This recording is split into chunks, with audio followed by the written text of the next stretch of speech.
Daf Yomi, Tractate Bava Metzia, page 63, B, part 2.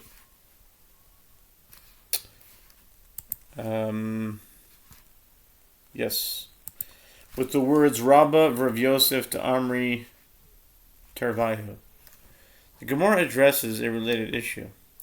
Rabba and Rav Yosef both say, one who gives money in advance to purchase produce at the advance price, that is in effect shortly after the harvest but before the market price is set, must present himself at the granary when the seller is threshing his produce. The Gemara asks, for what reason is he required to be there? If it is in order to acquire the produce, he does not acquire it by merely being present there, as the acquisition is not completed until he pulls the actual produce. And if it is in order for the seller to accept upon himself, in the event that he reneges on the transaction, the curse of he who exacted payment from the people of the generation of the flood, and from the people of the generation of the dispersion, will in the future exact payment from whoever does not stand by his statement. See 44a. Even if the buyer does not present himself there, the seller also accepts upon himself the curse of he who exacted payment. This curse is in effect for anyone who reneges on a transaction after the money has been paid. The Gemara explains, actually, the reason he must go on to the granary is for the seller to accept upon himself the curse of he who exacted payment for the following reason.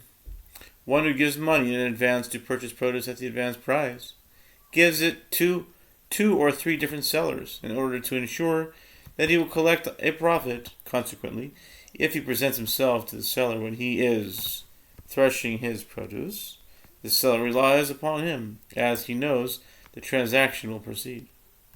But if the buyer does not present himself to the seller when he is threshing his produce, the seller could say to him, I said to myself that you must have found better produce than mine, and you took that produce. Since the seller is unsure if the transaction will be completed, he may change his mind and sell to a different buyer.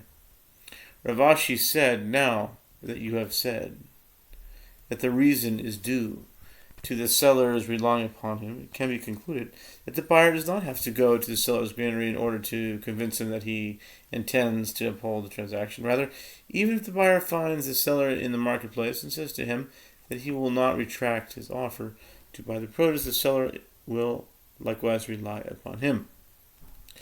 Rav Nachman said the principle with regard to the halachot of interest is any payment for his waiting, meaning any additional sum added in consideration of the fact that the lender delays claiming his money, is forbidden. And Rav Nachman also said, in the case of this one who gives money to a wax seller to purchase loaves of wax from him, and loaves of wax go at the current rate of 1 dinar for 4 loaves, and the seller said to him, I will give you wax in the future at the rate of 5 loaves for each dinar if you pay me now in advance. If the seller has wax with him at the time of the transaction, it is permitted to sell at a discounted rate because he is in need of cash. But if the seller does not have wax with him, it is forbidden, as the extra loaf given is interest.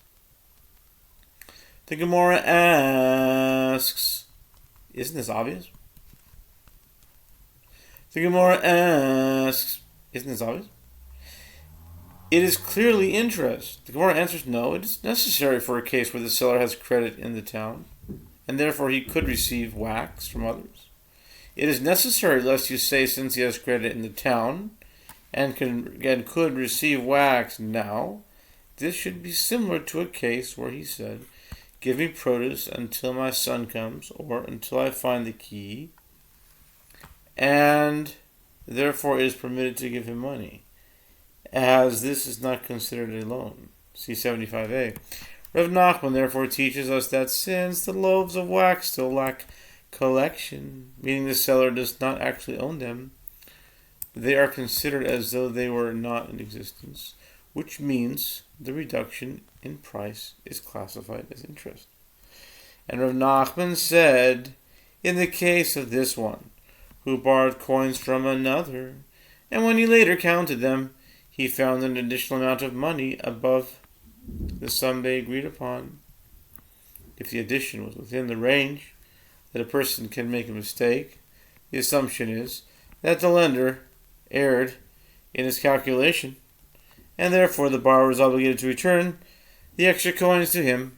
But if not, if the difference was so large that it could not have been the result of a simple mistake, it must only be that the lender has given him a gift.